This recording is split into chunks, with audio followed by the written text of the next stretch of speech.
Well, howdy there, guys. Welcome back to Stewie MTG. And once again, Stewie is doing laundry. So today we have another one of our four-colored decks with Omnath, Locus of Creation, red, green, white, and blue for a 4/4 elemental. When Omnath enters battlefield, you draw a card, and it's got the ability Landfall. Whenever a land enters the battlefield under your control, you gain 4 life. If this is the first time this ability is resolved this turn. On the second landfall, you get red, green, white, and blue in your mana pool. If the third time, Omnath deals 4 damage to each opponent and each planeswalker you don't control. So yes, ideally I would, since there's blue in the deck, I would flicker Omnath and trigger those landfall abilities more than one time each turn, but I'm not doing that. There's plenty of other landfall. So this is landfall tribal. Get as many lands into play, reap the benefits of all of the various landfall abilities between enchantments and creatures, and have fun. The only artifact in the deck is Blackblade Reforged. We're going to have a ton of lands on the battlefield, and we'll just make Omnath insanely huge or something else. But with that, let's actually go into our enchantments. First off, we have Gaia's Touch, 2 mana enchantment from the Dark. You may put 1 additional land into play during each of your turns, but that land must be a basic forest. You may sacrifice Gaia's Touch to add 2 green to your mana pool. Play this ability as an interrupt.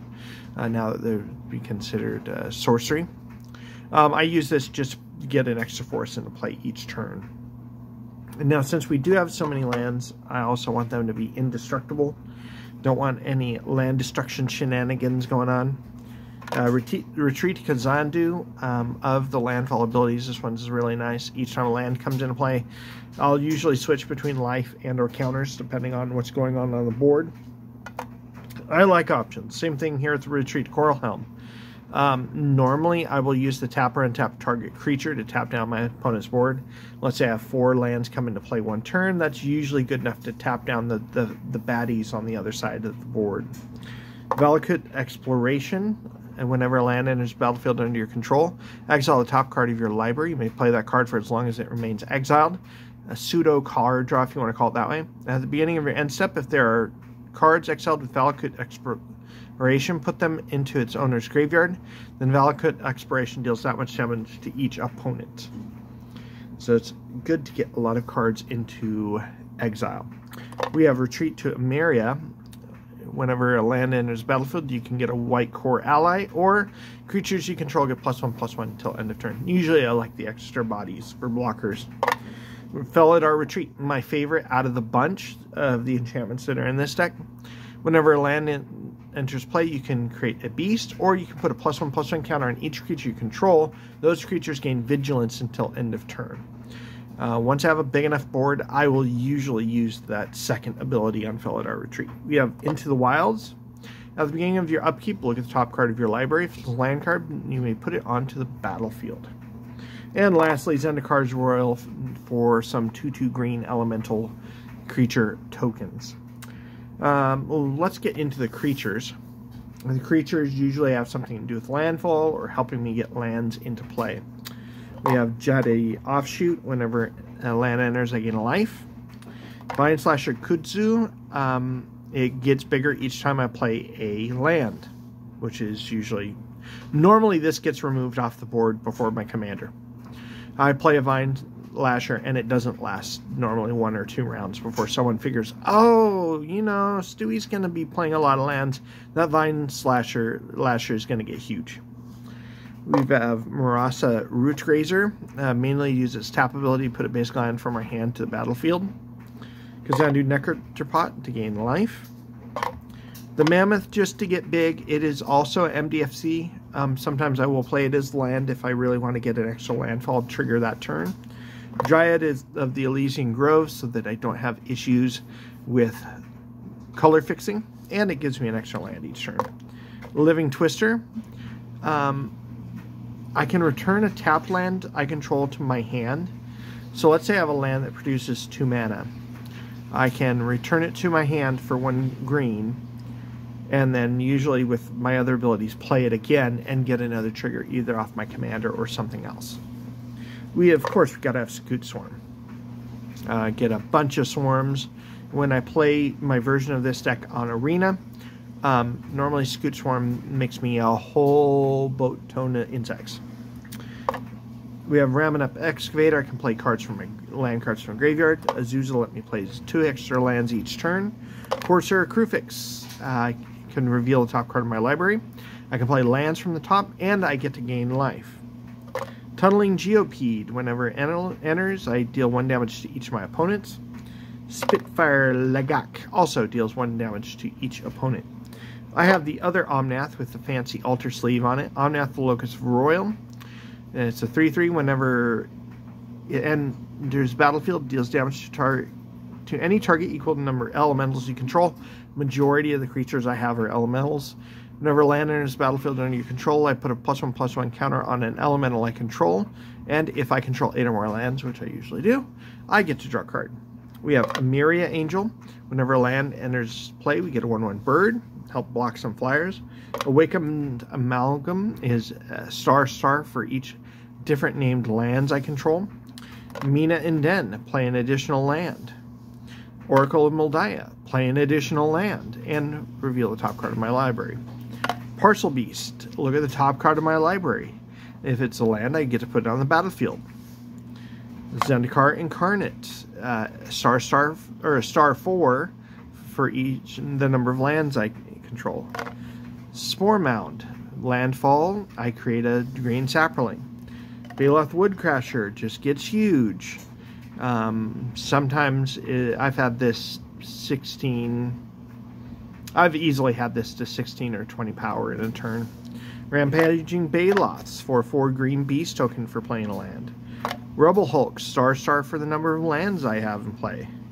Green Warden of Marasa, I can return a land card from graveyard to my hand, and if it dies, I can return target card from my graveyard to my hand.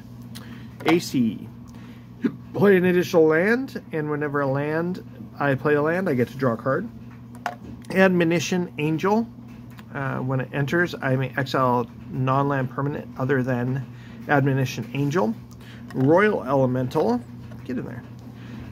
I can gain control of a creature for as long as I have Royal, so instead of destroying my opponent's creatures, I'll just steal them.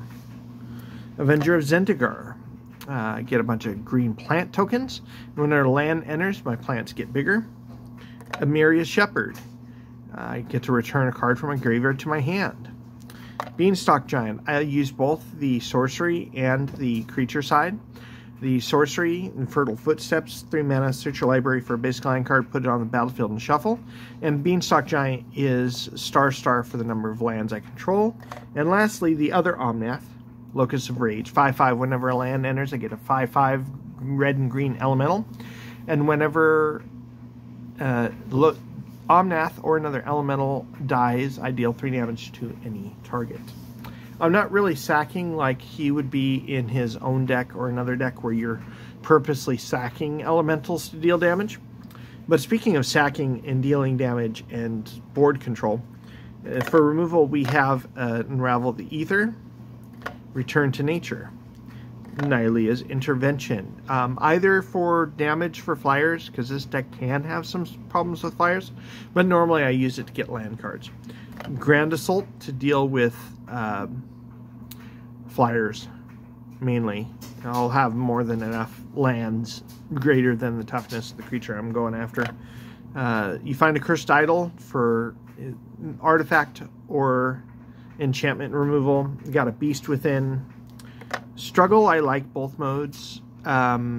Struggle can take care of a creature, or I can use a Survive, and I can shuffle my graveyard into my library in case I was getting low.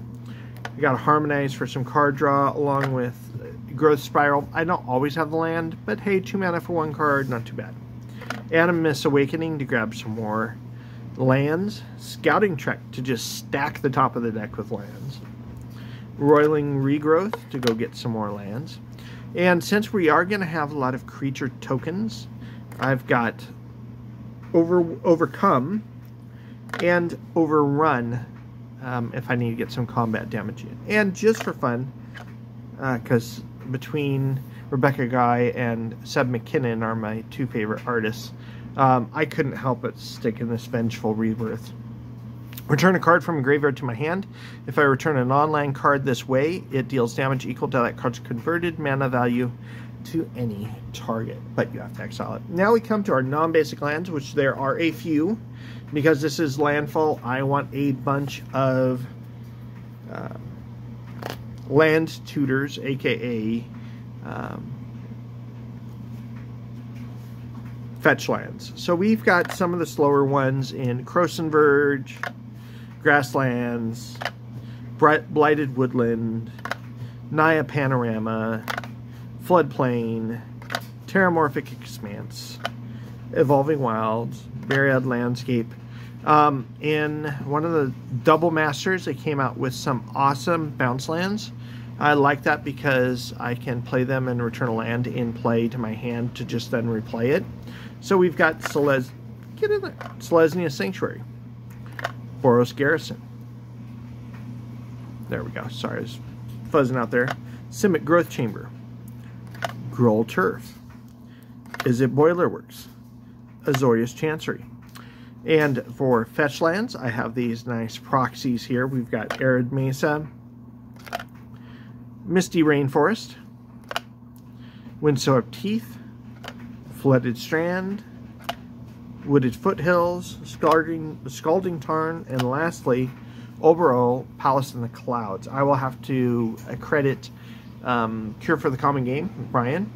He had this card in one of his decks, and he had mentioned that this is perfect for a landfall deck, and you're right. Spend 1 mana and return it to your hand in order to then replay it. So if for some reason you're drawing lands, you're just drawing creatures, you can just spend mana to bounce Oberol back and forth using your commander's mana production or other effects to get all of those landfall bonuses. Anyways, this has been my Omnath landfall. We are now working our way through 4 color decks, and then we're on to the 5 colors. If you can believe it, we are almost done with this journey, looking at the 70 decks I have currently, and then on into building more. This has been Stewie MTG, and I'll catch you later.